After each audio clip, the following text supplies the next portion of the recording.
Assalamualaikum warahmatullahi wabarakatuh. Perkenalkan saya Melani Purnama Syahri, PAI 5H. Baiklah, di sini saya akan menjelaskan mengenai sujud sajadah dan sujud sahwi. Sujud sahwi.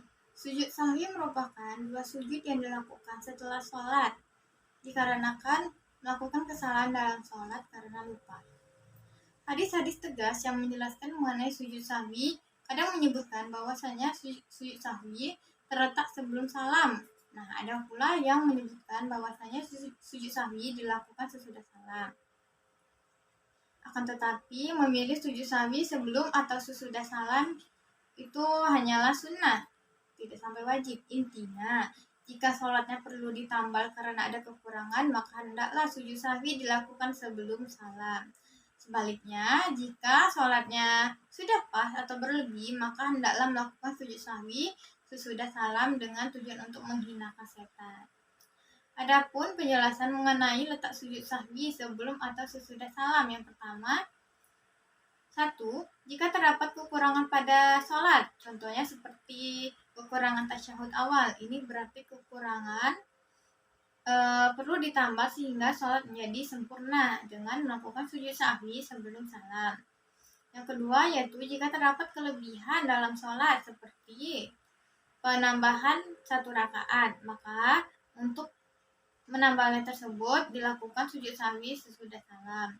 Yang ketiga, jika seorang terlanjur salam namun ternyata masih memiliki kekurangan rakaat, maka hendaklah menyempurnakan kekurangan sholat tersebut dengan melakukan sujud sahwi sesudah salam. 4. Jika terdapat keraguan-raguan dalam sholat, lalu ia mengingatnya dan bisa memilih yang yakin, maka hendaklah melakukan sujud sahwi itu sesudah salam. Yang terakhir, 5. Jika terdapat keraguan-raguan dalam sholat, lalu tidak tampak baginya keadaan yang yakin, maka pada saat ini sujud sahwinya dilakukan sebelum salam. Adapun tata cara sujud sahwi. Ketika ingin sujud, disyariatkan untuk mengucapkan takbir Allahu Akbar. Begitu pula ketika ingin bangkit dari sujud, disyariatkan untuk bertakbir pula. Sujud sahwi, adapun doa ketika sujud sahwi yaitu Subhanaman la yanamu wa la yashum, yang mana artinya Maha Suci dan yang tidak mungkin tidur dan lupa. Adapun zikir yang saya sebutkan adalah zikir yang dianjurkan bagi sebagian ulama tanpa didukung oleh dalil, sehingga dapat mengambil kesimpulan bacaan sujud sahwi seperti bacaan sujud biasa ketika sholat, yakni subhana rabbiyal a'la wa bihamdihi. Nah, selanjutnya di sini saya akan menjelaskan mengenai sujud sajadah. Sujud sajadah.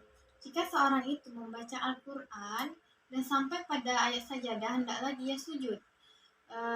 Kemudian manakala jika seorang imam membaca ayat sajadah lalu apabila sampai pada ayat sajadah dia pun sujud, maka wajib bagi makmum mengikuti imam sujud juga. Dalam tertib sujud disunatkan bertakbir sebelum sujud dan tidak mengangkat kedua tangan. Hendaklah memelihara adab ketika sujud seperti sholat biasanya. Adapun bacaan yang disunatkan pada saat sujud sajadah yaitu Allahumma laka sajadtu wa bika amantu wa laka aslamtu sajada wajhi alladzi khalaqahu wa sawwara wa syaqqa sam'ahu wa basarahu bihaulihi wa quwwati fatabarakallahu ahsanal khaliqin. Setelah itu takbir untuk bangkit dari sujud. Adapun syarat sujud bagi mereka yang di luar sholat. Yang pertama, sujud dari suci dari hadas kecil dan hadas besar. Yang kedua, menutup aurat. Yang ketiga, berniat untuk sujud sajadah. Yang keempat, menghadap kiblat. Yang kelima, takbiratul ihram dan takbir bagi sujud. Dan yang terakhir, memberi salam. Baiklah, mungkin itu saja penjelasan saya mengenai sujud sajadah dan sujud sahwi. Lebih kurang, saya mohon maaf. Wassalamualaikum warahmatullahi wabarakatuh.